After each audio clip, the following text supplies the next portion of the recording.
What's up guys, it's tech-raccoon back with another video, and in this video I'm going to be showing you how to use your Shure SM7B without a Cloudlifter.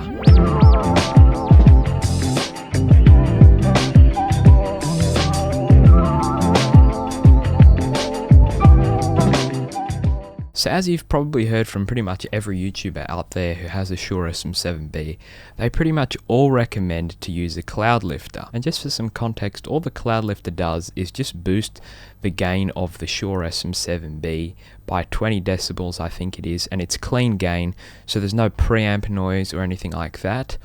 But you will have to turn on 48 volt power for the Cloudlifter to work. Anyway, the Cloudlifter costs 150 American dollars, which is like 230 Australian dollars, which makes the Shure SM7B cost about $1,000 with the Cloudlifter, which is a lot of money for an audio setup. And of course, you still have to factor in the audio interface cost. It could be like $70 to $80 if you get the Behringer UMC22, which is a fantastic interface, but I still wouldn't recommend it for this microphone. What I would recommend to do is buy a mixer. Now, if you buy a mixer, you won't need a Cloudlifter. And the reason this works is pretty much mixers have two gain knobs. They have a gain and a level. The level just adds more gain to it. And even with my 120 Australian dollar Behringer Q802 mixer, it still has plenty enough gain to power the Shure SM7B, and it's clean gain. I've listened with my Sennheiser HD280 Pros, which are very noise isolating headphones, so you don't hear anything else. You don't hear fans from your computer, there's no distractions, all you hear is the audio.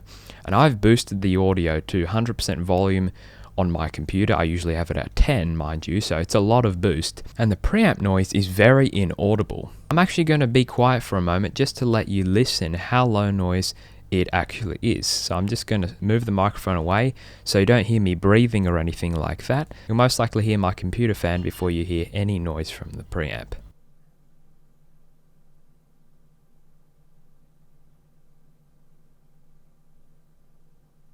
So there you go, you don't need a Cloudlifter. Now, of course, I'm not sure how this is going to be with all mixers. Behringer mixers are pretty cheap. This one was 120 Australian dollars. You can get the Q502, which has the same preamps in it, except it has only one XLR port. That'll run you about 90 Australian dollars. But of course, it's up to you. You can also get the Behringer Q802 non-USB and Q502 non-USB, which also have the same preamps in them. One big bottleneck with these mixers, though, these cheap mixers from Behringer, is that you can't listen to your computer audio, monitor your mic, and send mic audio out into your computer at the same time through USB. You can do it through outputs and inputs.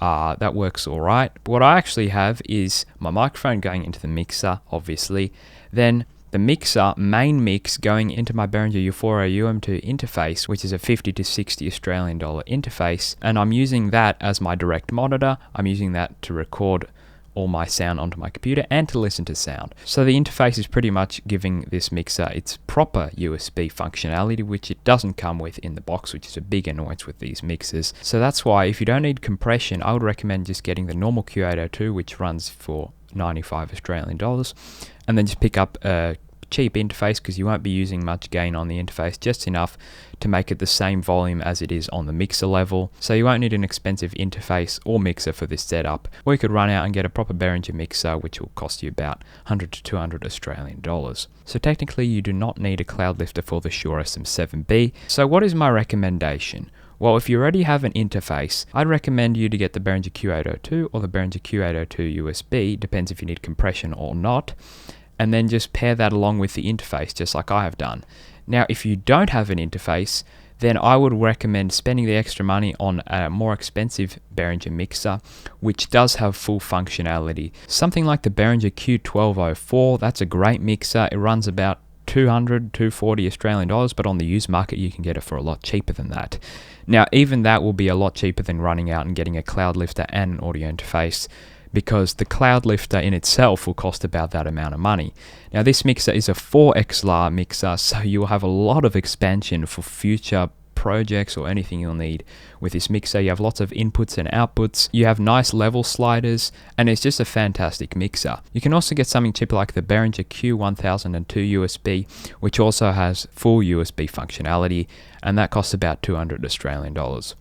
So all in all, I would not recommend getting a Cloudlifter with the Shure SM7B unless you really don't want to have a mixer and you'd much rather have an audio interface and a Cloudlifter setup. For most people, it'll make much more sense to buy a mixer. And if you are worried about it being overly complicated, all you need to do is just have a play around with it. Try out all the different buttons, try out all the level knobs and everything. That's what I did to become familiar with my mixer.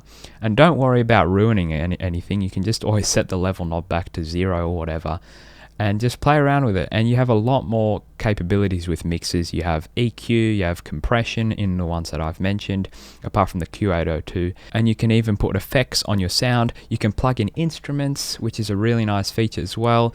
You can have several speakers, headphones, and everything going in and out. So in my opinion, a mixer is a much better option than going with an interface and a Cloudlifter.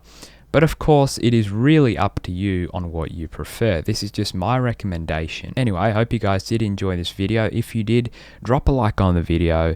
If you didn't, drop a dislike on the video. Remember to subscribe for much more budget-oriented content to make sure that you do not overspend on technology or anything like that. And I'll catch you guys in the next video.